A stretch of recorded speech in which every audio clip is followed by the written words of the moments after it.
Hey guys, welcome back to my channel. In today's video, I am sharing a few mistakes that we have made or could have made with Frankie, our Aussiedoodle. We got a lot of questions and interest on our video with her before, so I thought it would be fun to take some of the questions and some of just the things that we've learned in the last couple of months and do a video on 10 mistakes not to do with your Aussiedoodle. Does that make sense? Let's jump into it. So the first mistake is not to wait until you're taking her to the vet or to the groomer to put her in the car. So we just kind of take her everywhere that we can go. And right now it makes it even easier because with COVID, we don't both usually go into the store and things like that. So it's been easy, I think, for us just to do that. But we take her, you know, to the store, to anywhere really that we go, and she loves the car. And I think that's why, because we have just always taken her with us and she got used to it at a really young age. So don't wait until you're taking them somewhere they don't want to go, because then they'll just connect that with the car and then not like the car, if that makes sense. The second mistake, or I guess these are kind of tips and mistakes, I don't know, just things we've learned. So I don't want to say this is a mistake, but we did get a wireless fence. I might have gotten it a little sooner. Maybe that was the mistake part. But anyways, we got a wireless fence that is, and I showed it in our day in a life video too, but it just is a little device that goes in her basement and it projects like a circle around her house. And this is her collar. The only thing is that the battery dies quite a bit and you have to buy like a 2-pack of these batteries. And I think this is around $10. So that's the only con. I would say the battery lasts like 2 weeks. So that's just another thing to add to your budget. But with having 2 kids, like just being able to open the door and let her go outside and play has been such a lifesaver. I definitely recommend getting one, even if you just have the one we have. Because we have a smaller yard, but if you have a bigger yard, I don't know, you might need to get the whole fence thing and like dig and put an actual wire in the ground. But the one we have works great. I will link it. I will link everything I talk about in this video in the blog post with this, which will all be linked in the description. The next one is, so vet trips and bugs and sickness and all kinds of things, you have to just like assume something's gonna happen, because it's really common for puppies to get sick or to get parasites, which is what she had. And we weren't prepared. So just kind of prepare yourself for that just in case it happens. We had to make multiple trips to the vet. She had to get multiple medicines. She ended up getting like more than 1 parasite. Okay, so what was I saying? So just kind of prepare yourself for that. It was expensive. We had to get a few different medicines, and I just read, like after the fact, I wish I would have read this before, but you can put a teaspoon of apple cider vinegar into their water bowl every day, and that kind of creates a home in their digestive system or tract and intestines, I guess, that parasites do not like. So it kind of will prevent, or it's supposed to prevent parasites from happening. So you can try that. So brushing, we brush her, did you know I was going to talk about that next?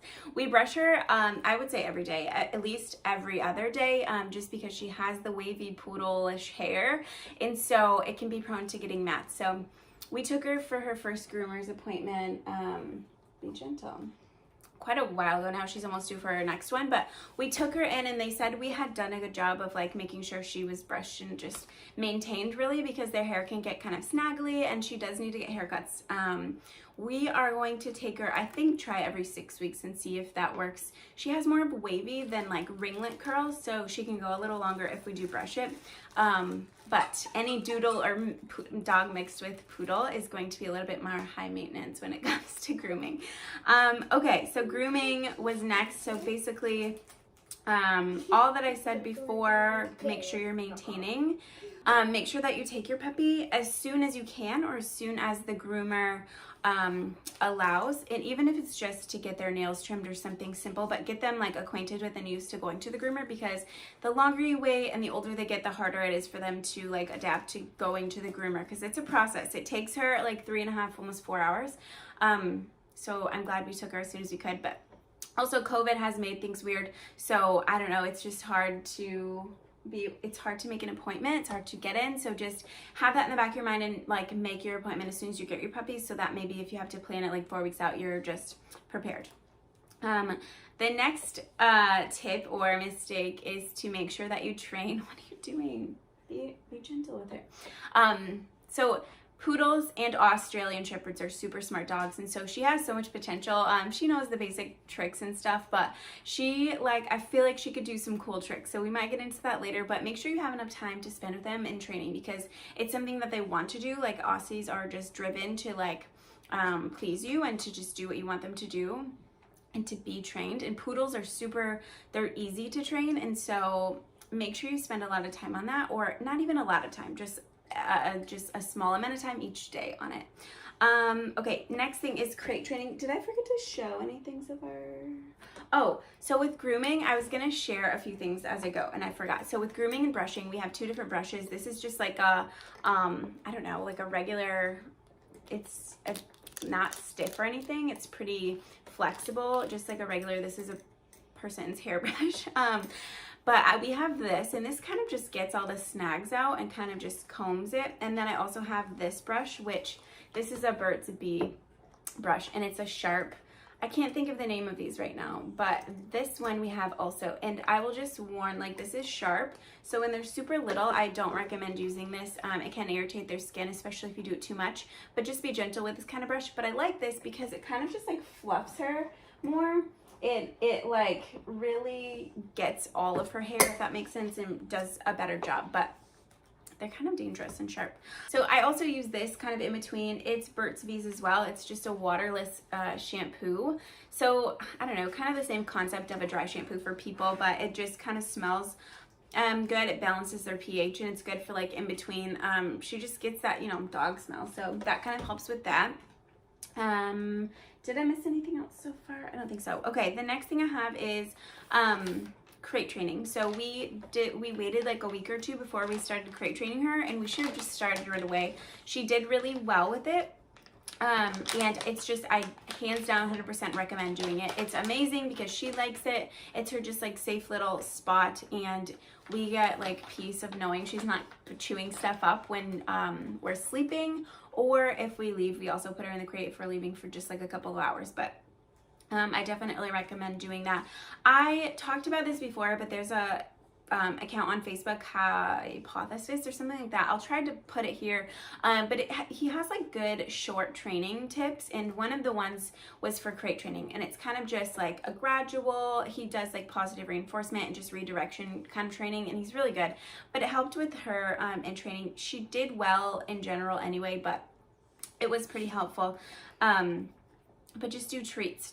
She reacts really well to treats in training and different things. So the next thing I have on my list is to buy good toys. And I was excited, so I signed her up for BarkBox right away. And they do have the best toys. Like, and they are you giving her treats?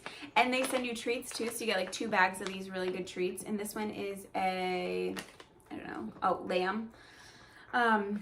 And they're always different. The toys, can you hand me some of the toys so I can show them? This one is like a little hat. There was a Paris themed box, but they're all squeaky, crinkly, really good toys, and she hasn't like chewed them up. Can you hand me the other one? Oh, there's one. Don't give her too many treats, okay? This one is like a macaroon. I brought her favorites, so this is like a smaller one. She likes that because she can just grab it easy. Can you hand me that one down there, that little girl one? There was like a purse toy in one of them, which is super funny and cute.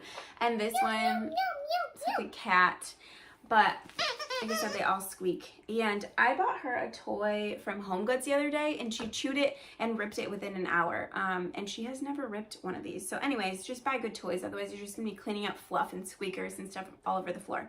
Last tip or mistake is that we didn't set up a place for her to like get baths. When she was younger, especially, she would get more dirty and like play outside and get more dirty, I guess. But so now we just have a designated bath. We have a handheld sprayer, which I highly recommend getting.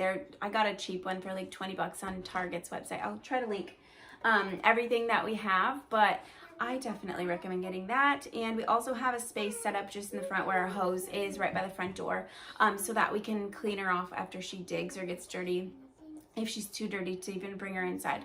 And that works really good. You just hose her down and that works. But just have that just ready, so that in case something like that happens, you're just prepared. I think one of the main things is just being prepared for things, like, because they get into stuff, they get dirty. Like, puppies are just like kids. So having kids actually helped us in being more prepared, because a lot of the things in our house is already like toddler proof and baby proof. So that helped. And also just like having the simple things that will make your life easier, like the sprayer, just like having this fence that we have, the wireless fence.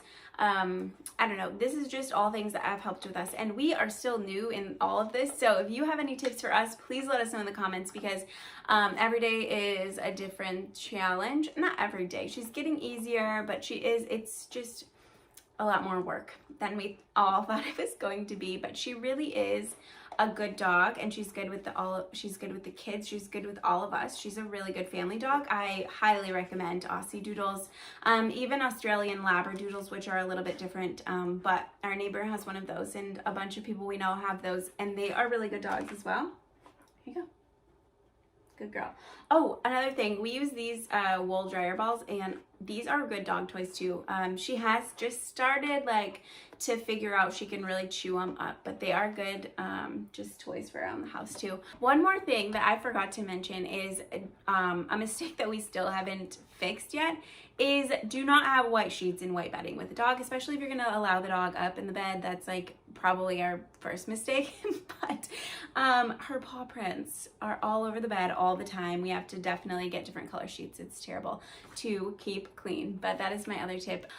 I think that is it. Thank you guys so much for watching this video. If you have any questions, let me know, as always, in the comments. And again, there will be a blog post with this, with all of the links to things that we have and use, and leave your suggestions too. If anything I talked about, you're like, I would do this or I would do that. So I'm always open to suggestions. Thank you so much for watching. Have a good day. Bye.